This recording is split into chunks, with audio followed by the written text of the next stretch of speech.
তো বন্ধুরা, পার্ট 2-তে আমরা দেখেছি কচ্ছপের হিংসার জন্য লিওর গোপন সত্য ফাঁস হয়ে গেল, আর কড়া টিচার মিস মিল্কিন লিওকে সঙ্গে নিয়ে চলে গেলেন। এবার লিওকে বাঁচাতে বাচ্চারা কি করলো দেখে নেওয়া যাক শেষ পার্টে। তো মিস মিল্কিন লিওকে নিয়ে নিজের বাড়ি চলে যান। সেখানে লিও জানতে পারে মিস মিল্কিন সাবস্টিটিউট টিচার হিসেবে মোটেই সন্তুষ্ট নন, তিনি স্থায়ী শিক্ষক বা পার্মানেন্ট টিচার হতে চান। লিও তাকে পরামর্শ দেয় স্থায়ী শিক্ষক হতে গেলে বাচ্চাদের ওপর রাগ না দেখিয়ে ভালোবাসতে হবে, তাদের পড়া ও খেলায় উৎসাহিত করতে হবে। মিস মিল্কিন লিওর পরামর্শ মেনে নেন এবং লিওকে পকেট নিয়ে স্কুলের প্রতিযোগিতার দিনে উপস্থিত হন। লিওর পরামর্শ মেনে মিস মিল্কিন বাচ্চাদের সাথে সদয় আচরণ করায় বাচ্চারা দারুণ পারফর্ম করে এবং প্রতিযোগিতায় প্রথম স্থান অধিকার করে। সব সম্মান আর ক্রেডিট মিস মিল্কিনকে দেওয়া হয়, কিন্তু প্রশংসায় অন্ধ হয়ে মিস মিল্কিনের মনে অহংকার চলে আসে। তিনি ভাবেন সবাই যদি জানে যে এর পেছনে লিওর হাত ছিল তবে তার সম্মান চলে যাবে। তাই তিনি কৌশল করে লিওকে দূরের এক নির্জন জঙ্গলে ফেলে রেখে আসেন এবং লিওকে মিথ্যা বলেন যে তোমার কারণেই বাচ্চারা হেরে গেছে, তাই তারা তোমাকে আর দেখতে চায় না। এই কথা শুনে লিওর মন ভেঙে যায়। পরদিন বাচ্চারা ক্লাসে এসে লিওকে না পেয়ে খোঁজ করতে থাকলে মিস মিল্কিন একটি ভুয়া চিঠি দেখিয়ে বলেন লিও তার স্বপ্ন পূরণ করতে চলে গেছে, তাকে আর খোঁজার দরকার নেই। বাচ্চারা খুব দুঃখ পায়, কিন্তু পরদিন প্রথম হওয়ার সুবাদে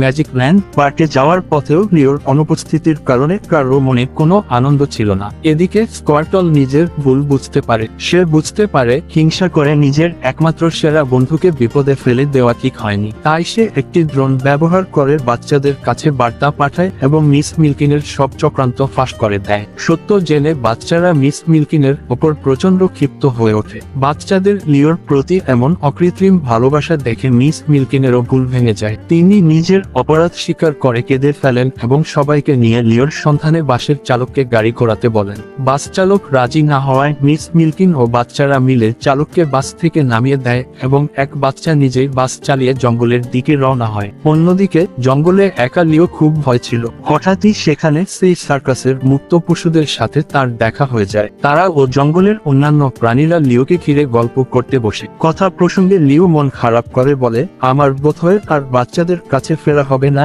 আমার বয়স তো 75 বছর হয়ে গেছে, আমি হয়তো আর বেশি দিন বাঁচব না। তখন সেখানে থাকা একটি প্রবীণ টিকটিকি অবাক হয়ে জিজ্ঞেস করে 75 বছর হয়েছে তো কি হয়েছে?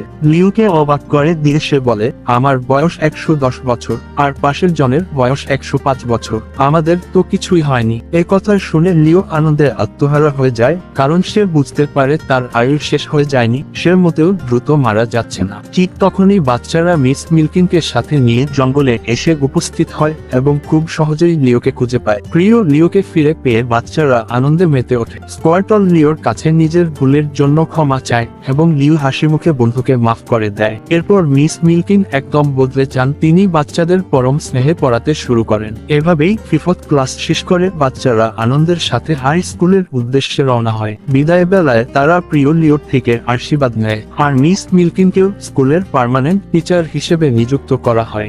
গল্পের মূল বার্তা একটাই, বয়স যাই হোক না কেন একটু বুদ্ধি আর সহানুভূতি দিয়ে যে কোনো মানুষের জীবন সুন্দর করে তোলা যায়। আজকের এই গল্পটি আপনার কেমন লাগলো মতামত জানাতে ভুলবেন না। ভালো লাগলেই অবশ্যই লাইক করবেন।